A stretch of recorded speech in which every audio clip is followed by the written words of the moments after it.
Hello people, I hope you guys are good. It's been so long. मैंने कुछ भी post नहीं करा. A lot has been going on. मेरी jury चल रही थी, मेरी शिफ्टिंग चल रही थी, बट एवरीथिंग इज़ डन. मैं घर पे हूँ अपने. सबसे बड़ी बात यह है कि निफ्ट के रिजल्ट्स आ चुके हैं and I know a lot of students are very confuse कि क्या करना है क्या नहीं करना है. लास्ट ईयर मैं भी थी, सो इट्स ओके. निफ्ट ने ऑलरेडी अपनी वेबसाइट पे what are the document required for counselling process उसका पीडीएफ अपलोड कर दिया है. आप जाके चेक कर सकते हो. निफ्ट की वेबसाइट है nift.ek.in.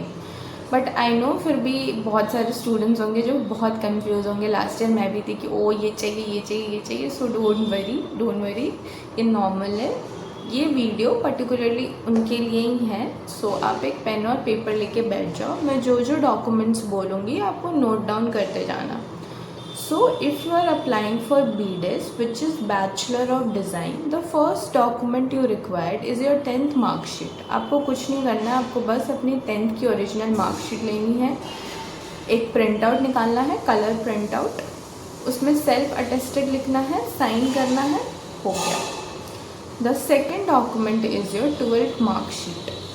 इन केस अगर आपकी 12th की मार्कशीट नहीं आई है तो निफ्ट ने जो डॉक्यूमेंट का पीडीएफ अपलोड करा है उसमें एनेक्जर 1 करके एक पेज होगा. आपको बस उसका प्रिंट आउट निकालना है. Whatever they are asking आपको फिल करना है और अपने मार्कशीट की जगह उसको अपलोड कर देना है. अगर आपकी 12th की मार्कशीट नहीं आई है तो, अगर आ गई है तो आपको अपनी 12th की मार्कशीट की प्रिंट आउट निकालनी है, उसमें सेल्फ अटेस्टेड लिखना है, साइन करना है, हो गया. The third document required is your caste certificate. If you belong to a particular caste, for example, if you belong to EWS, which is economically weaker section, so there is a caste certificate. आपका caste certificate अप्रैल 2025 के बाद का होना चाहिए, पहले का नहीं होना चाहिए. कास्ट सर्टिफिकेट 1 साल का होता है. तो अगर आपका फॉर एग्जांपल अगर आपका 1 अप्रैल 2025 टू 1 अप्रैल 2026 का होना चाहिए. उन्होंने क्लियरली मेंशन करा है ये.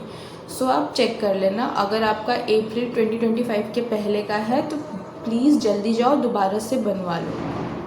आपको बस उसका प्रिंट आउट निकालना है, सेम उसमें भी सेल्फ अटेस्टेड लिखना है और साइन कर देना है.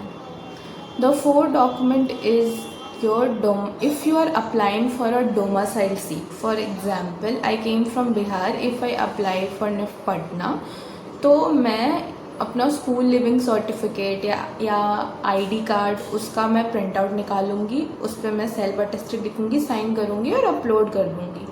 If I apply for domicile, अगर मैं डोमासाइल सीट के लिए अप्लाई नहीं कर रही हूँ तो मुझे उसकी ज़रूरत नहीं है. The fifth document you guys required is a passport size photo.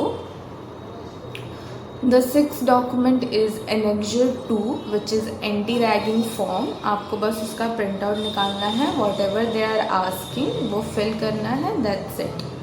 The next document is Annexure 4 which is non refundable form.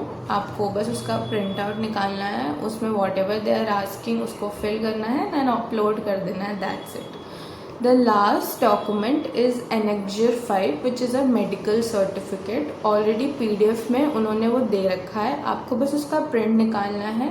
What ever information they are asking उसको फिल करो. किसी भी गवर्नमेंट मेडिकल हॉस्पिटल में जाओ, आपके घर के आसपास जो भी गवर्नमेंट हॉस्पिटल होंगे वहाँ डॉक्टर को बोलो. वो हर डॉक्टर के पास एक स्टैम्प होता है जिसमें उनका वो कुछ लाइसेंस का नंबर होता है. सो निफ्ट को वो चाहिए होता है. तो आप उनको बोलो, वो आपको स्टैम्प करके दे देंगे, दैट्स इट. आपको बस इतने ही डॉक्यूमेंट चाहिए. अभी डॉक्यूमेंट अपलोड की डेट नहीं आई है. बस whatever documents are required for counselling उसका PDF आया है. तो आप ये सारे डॉक्यूमेंट्स रेडी करके रखो. इससे ज़्यादा कुछ भी नहीं चाहिए काउंसलिंग के लिए. वो जब भी डेट निकालेंगे आप ये सब अपलोड कर देना. एंड हाँ, हर PDF की साइज़ 100 KB टू 500 KB होनी चाहिए. फॉर एग्ज़ाम्पल आपने 10th की मार्कशीट की फ़ोटोकॉपी निकाली, उस पर साइन करा और आप उसका PDF बना रहे हो, ठीक है, तो उस PDF की साइज़ 100 KB टू 500 KB के बीच में होना चाहिए, उससे ज़्यादा नहीं होना चाहिए। दैट्स इट, इतना ही चाहिए। सो डोंट गेट पैनिक, सब कुछ अच्छे से हो जाएगा। अच्छे से डॉक्यूमेंट चेक कर लो, अच्छे से प्रिंट आउट वगैरह करके रख लो, वो जब भी डेट निकालेंगे अपलोड कर देना। और अगर कुछ इशू होता है डॉक्यूमेंट में तो वो आपको टाइम देंगे कि आप दोबारा से अपलोड करो। सो टेंशन मत लो, ऑल द बेस्ट, सब कुछ अच्छा होगा। And please do like, share and subscribe to my YouTube channel. Bye bye.